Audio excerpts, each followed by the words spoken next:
Hello குழந்தைகளா, welcome to தமிழரை. வாங்க இன்னைக்கான கதைக்குள்ள நாம போவோம். திமிர் பிடித்த யானை ராமு, ஸ்டபர்ன் எலிஃபென்ட். கதைக்குள்ள போலாமா? வாங்க.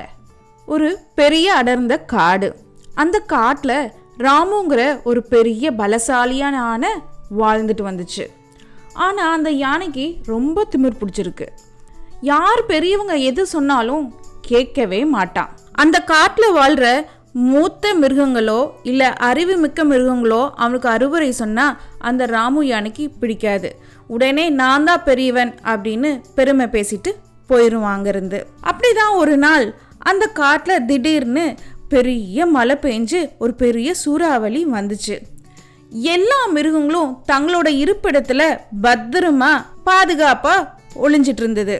ஆனா இந்த ராமு மட்டும் இது என்ன பண்ண போகுது அப்படின்னு சூறாவளியிலேயே வெளியே வந்து சுத்திட்டு இருந்தான். அப்போ ஒரு பெரிய மலை கிளை வந்து திடீர்னு உடைஞ்சு ராமு மேல விழுந்துருச்சு.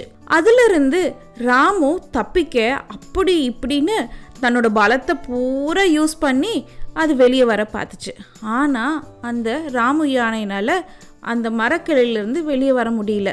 மழையும் நின்னுது. அங்கே இருக்கிற சின்ன சின்ன மிருகங்கள்லாம் வெளியே வந்து ராமுவை பார்த்துட்டு உனக்கு இதுதான் வேணும், இது உனக்கு நல்ல ஒரு பெரிய பாடம் அப்படின்னு ஹெல்ப் பண்ணாமல் போயிட்டாங்க. ஆனால் அதே காட்டில் அங்கே கூட இருக்கிற சில பலசாலியான மிருகங்க, கரடி, புலி, அவங்கெல்லாம் வந்து இந்த யானைக்கு ஹெல்ப் பண்ணி அந்த உடஞ்ச கிளையிலேருந்து ராமு யானையை காப்பாற்றினாங்க. ராமு யானைக்கு அப்போ தான் புத்தி வந்துச்சு. இனிமேல் பெரியவர்கள் சொல்வதை கேட்பேன், மற்றவர்கள் அறிவை மதிப்பேன் அப்படின்னு ராமு யானை சொல்லுச்சு. அதுக்கப்புறம் ராமு ஒரு நல்ல பணிவான யானையா மாறிடுச்சு.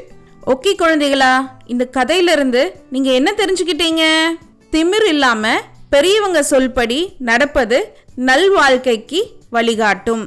அறிவை மதிப்பதும் மற்றவர்களின் அனுபவத்தை புரிந்து கொள்வதும் மிக முக்கியம். ஓகே குழந்தைகளா, இந்த கதை உங்களுக்கு எல்லாருக்கும் பிடிச்சிருக்குன்னு நினைக்கிறேன். இதே மாதிரி இன்னொரு கதையில நாளைக்கு சந்திப்போம். அது வரைக்கும் see you, bye.